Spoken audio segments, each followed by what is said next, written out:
कौन से कुछ ऐसे बड़े ग्लोबल फैक्टर्स हैं जहां पर आपकी नजर होगी?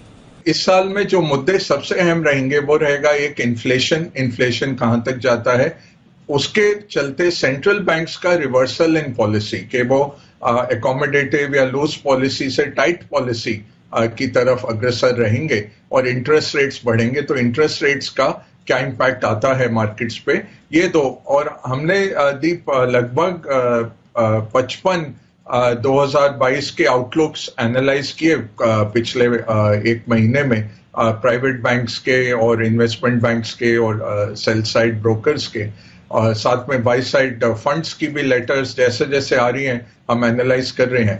तो सबसे अहम मुद्दा जो आ रहा है दीप वो है इन्फ्लेशन का, दूसरा है सेंट्रल बैंक्स का रिवर्सल, जो टाइटनिंग आने वाला है सेंट्रल बैंक्स के तौर पे, और विश्व का जो सेंट्रल बैंक है यूएस फेड, सबसे बड़ा बैंक जो है, उसका जो पॉलिसी में फेरबदल आ रहा है, उससे मार्केट्स पे क्या इम्पैक्ट आएगा। ये दो सबसे अहम मुद्दे हैं। इसके आगे है ग्रोथ थोड़ी धीमे होगी, बोथ कॉर्पोरेट अर्निंग्स की भी और इकोनॉमीज की भी ग्रोथ पिछले साल से कम रहेगी।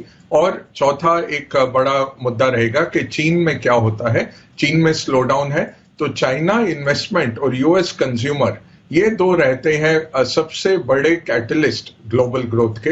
अमेरिकन कंज्यूमर किस तरह से कंज्यूम करता है और चाइना की कंपनियां इन्वेस्ट किस तरह से करती हैं। तो अगर चाइना में स्लो डाउन है, उसका इंपैक्ट रहता है कमोडिटीज पे, उसका इंपैक्ट रहता है ग्लोबल इकोनॉमी पे। तो ये 4 मेन मुद्दे हैं दीप। सर, ग्लोबल मार्केट्स का भी पूरा सपोर्ट है। डाउ फ्यूचर्स डेज हाई पर अब 75 पॉइंट ऊपर ट्रेड कर रहे हैं। नैस्डैक फ्यूचर्स में आपको हल्की पॉजिटिविटी दिखेगी। S&P 500 जैसा आप कह रहे थे सर, कल सिर्फ 14-15 पॉइंट से नया रिकॉर्ड रह गया। साल की शुरुआत तो उन्होंने रिकॉर्ड के साथ ही करी, तो आज शायद और तेजी वहां पर भी बनती हुई दिखे। इसके अलावा यूरोप के बाजारों में भी अच्छा एक्शन है। यूके के बाजार छुट्टी के बाद खुलने के बाद आज 1.5% ऊपर है, और जर्मनी जो थोड़ी देर पहले सुस्त था वो भी अभी एक्शन में आ गया। तो ग्लोबली तो पॉजिटिव मूड माहौल है। एशिया में भी अच्छा कारोबार था। हमें क्या करना है सर इस समय? नहीं, देखिए, दो चीज होती दिख रही। पहली चीज तो है कि जिस तरह की डेटा बन रही है वो एक बढ़िया एक्शन, जो 2 बजे जो मैं बात कर रहा था 2:30 बजे में, एक फर्क है। फर्क ये है कि 17,700 पर जिस तरह के डेटा बने, ये कमाल बने। क्या हो रहा है आप देखिए, 17,700 के पुट पर 39 लाख शेयर हैं, 32 लाख शेयर आज जुड़े हैं। 17,700 के कॉल पर 54 लाख शेयर हैं, 24 लाख शेयर आज जुड़े हैं। यानी कि 17,700 का कॉल राइटर भी ट्रैप हो रहा है, 50 पॉइंट ऊपर है।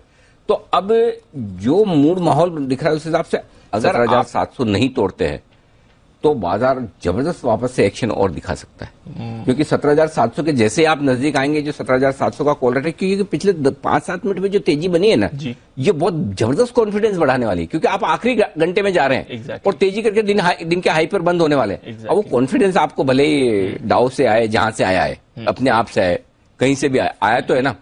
सो पहली चीज तो है कि डेटा ये बता रहा है कि शायद हम 17,700 के नीचे ही बनना हो, और जब 17,700 के नीचे बनना हो तो आपके रिस्क कितनी है? 50 पॉइंट की। 50 पॉइंट के रिस्क के साथ आप 17,775 से 17,850 की रेंज में जाने को तैयार हो रहे हैं। नेचुरली जितना ऊपर जाएंगे उतनी वो आप कहेंगे बड़े लेवल पर फास्ट भागे, थोड़ी प्रॉफिट बुकिंग आ सकती है, आएगी भी। लेकिन उसके पक्ष में एक और डेटा निकल कर आया, 2 डेटा बहुत इंटरेस्टिंग निकल कर आया जो तेजी की तरफ इशारा कर रहे, जो थोड़ी देर पहले नहीं थे। दूसरा डेटा क्या है? सुबह आज एक ही डेटा को पकड़ हमने कहा कि एक करेक्शन आपको बाजार देगा तब खरीदना है। हल्का सा पुट रेशियो 1.57 घटकर 1.37 हो गया अभी। हाँ, 20 बेसिस पॉइंट, तो आपका मार्केट भी हल्का हो गया। तो एक जो झटका लगा, या एक बार जो 17,700 750 जो लॉन्ग ट्रेडर्स है जिनको बुक करना था उन्होंने बुक कर लिया, और जिनको शॉर्ट काटने थी वो भी थोड़े कम हो। तो 2 चीज हुई कि मार्केट पुट कॉल रेशियो पे हल्का हो गया, डेटा 17,700 पे बहुत अच्छा बन गया। तो पूरी संभावना ये कि आप 17,700 के नीचे बंद नहीं होंगे, और पूरी संभावना ये कि 17,775 17,800 के आसपास आज ही जाएगा, और वहां बंद भी हो सकता है। ये इतना मजबूत डेटा दिख रहा है। जबरदस्त एक्शन के लिए। हाँ, एकदम से ये 2 चीजें बहुत बढ़िया निकल के आई। पहली चीज, अब आइए बैंक निफ्टी 36,500 के नीचे नहीं जाएगा बैंक निफ्टी। ये भी डेटा में दिख रहा है। ओके। 19 लाख शेयर पुट में है, 17 लाख शेयर कॉल्स पर है, लगभग बराबर है। 36,500 के नजदीक पहुंचेंगे, कॉल राइटर ही काटेगा। 200, 250, 300 पॉइंट नेगेटिव है, आप कॉल बेचकर बैठे हैं। 36,600 पे 11 लाख शेयर शॉर्ट हो गया, 36,700 पे 14 लाख शेयर शॉर्ट हो गया। कितना शॉर्ट करेंगे भाई? 36,800 पार होगा तो 17 लाख शेयर और शॉर्ट हो जाएगा। तो बैंक निफ्टी में तो आग लगने की तैयारी में, जो हिसाब से डेटा बने हैं। तो पहली चीज, प्लीज शॉर्ट ना करें, लॉन्ग करें ना करें, आपकी मर्जी है। ऊपर प्रॉफिट बुक करें ना करें आपकी मर्जी भाई, कि भले ठीक है ट्रेल करते चले, शॉर्ट ना करें, और इनकेस किसी वजह से नीचे आए तो लेने का ध्यान रखें, क्योंकि डेटा बहुत स्ट्रॉन्ग बन रहा है, ये दिख रहा है। नए साल के लिए इन्वेस्टमेंट आउटलुक कैसे बनाना है, क्योंकि पिछले 2 साल से ना सिर्फ हमारे बाजार बट ग्लोबली भी अच्छी परफॉर्मेंस रही है। लगातार 3 साल से यूएस मार्केट्स ने पॉजिटिव रिटर्न्स दिए हैं। हमारे बाजार में लगातार निफ्टी 6 साल से पॉजिटिव रिटर्न्स दे रहा है। कई सारे नए निवेशक जुड़े हैं जिन्होंने अभी तक करेक्शन नहीं देखा और ज्यादातर मुनाफे में ही है अपने पोर्टफोलियो में। तो ये साल कैसा रहेगा उनके लिए, और अगर अपना नया इन्वेस्टमेंट आउटलुक बनाना है तो क्या करना चाहिए? बहुत अहम सवाल है दीप, और मेरा यही कहने का मेन प्रायोरिटी यही है कि आप बने रहिए मार्केट में, मार्केट से निकलना नहीं है, क्योंकि जो कॉस्ट है मार्केट में पार्टिसिपेट नहीं करने की वो बहुत ज्यादा है। तो ये नहीं पता मार्केट किस तरफ जाएगा, हम सिर्फ इसमें प्रोबेबिलिटीज ही असाइन कर सकते हैं। और जो मेरी रिसर्च है दीप, 1955 से अगर आप यूएस के इंटरेस्ट रेट साइकिल बढ़ते देखें तो 12 महीने तक तो मार्केट आउट परफॉर्म करता है। लेट साइकिल में जाके 2 से 3 साल के बाद हम देखते हैं मार्केट करेक्शन आता है, बट पहले 12 महीने तो लगभग 15 रेट साइकिल्स जो मैंने एनालाइज किए उसमें से 13 रेट साइकिल्स में मार्केट बढ़ा ही। दूसरी बात यह है दीप कि मार्केट का स्टार्टिंग पॉइंट क्या है। आपको अगर एनालाइज करना है 1994 और 2004, ये 2 अहम एक टाइटनिंग साइकिल रहे थे यूएस में। 1994 में एलन ग्रीनस्पैन का जो सेंट्रल बैंक था वो मार्केट को सरप्राइज करना चाहते थे, और हर वक्त वो ऐसे कहते थे कि हमें ओपेक रहना चाहिए, किसी को पता नहीं लगना चाहिए हमारे दिमाग में क्या है। तो 1994 में उन्होंने एकदम से 75 बेसिस पॉइंट रेट हाइक किया और 2 साल में लगभग 3% रेट बढ़ा के ले गए, तब मार्केट गिरे थे। और उसके चलते इमर्जिंग मार्केट से भी आउटफ्लो हुआ था, तो क्योंकि डॉलर स्ट्रेंथन हुआ और ओवरऑल रिस्क ऑफ हो गया। 2004 में बेन बर्नांके काफी देर तक बैठ चुके थे फेड के बोर्ड पे, वो ग्रीनस्पैन के ऊपर बोलते जा रहे थे कि हमें ज्यादा ट्रांसपेरेंट रहना चाहिए। और 2004 में अगर दीप देखें तो 25 बेसिस पॉइंट हाइक हुआ, बहुत धीरे धीरे हाइक हुआ, और उसके चलते मार्केट्स बढ़ते गए। 2003 से 2007 का बहुत जबरदस्त मार्केट बढ़ा था, इमर्जिंग मार्केट्स भी, भारत भी बहुत तेजी से बढ़ा। तो रेट्स बढ़ाने के बावजूद, और इसका एक और कारण था वैल्यूएशंस। 1994 में अमेरिका के 1 ईयर फॉरवर्ड वैल्यूएशन 25 टाइम थे, इमर्जिंग मार्केट्स 12 टाइम थे।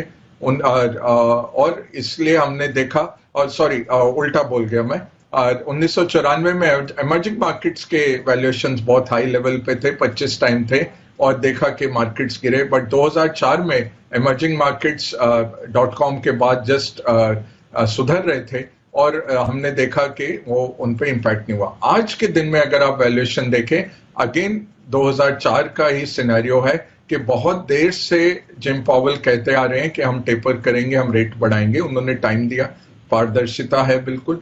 दूसरा, वैल्यूएशन वाइज यूएस की वैल्यूएशन कहीं ज्यादा है, 21 टाइम फॉरवर्ड चल रहा, जबकि इमर्जिंग मार्केट 12 टाइम है, चीन 8 टाइम है।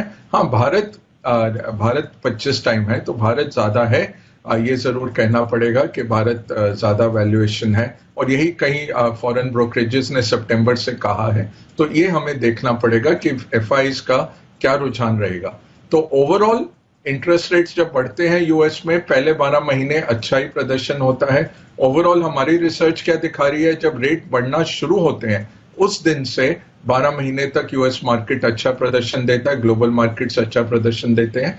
तीसरा, जब इन्फ्लेशन पीक आती है तब 12 महीने मार्केट्स ठीक रहते हैं। तो हमें लगता है अभी मोहलत है इन मार्केट्स के पास 12 से 24 महीने की दीप कि ये मार्केट्स अच्छा प्रदर्शन करना चाहिए। प्रोबेबिलिटी उसकी ज्यादा हाई है, बट वॉलेटिलिटी रहेगी, कमजोर ग्रोथ रहेगी, वैल्यूएशंस हाई है, इसके चलते आप देखेंगे उतार चढ़ाव जरूर रहेंगे मार्केट्स में।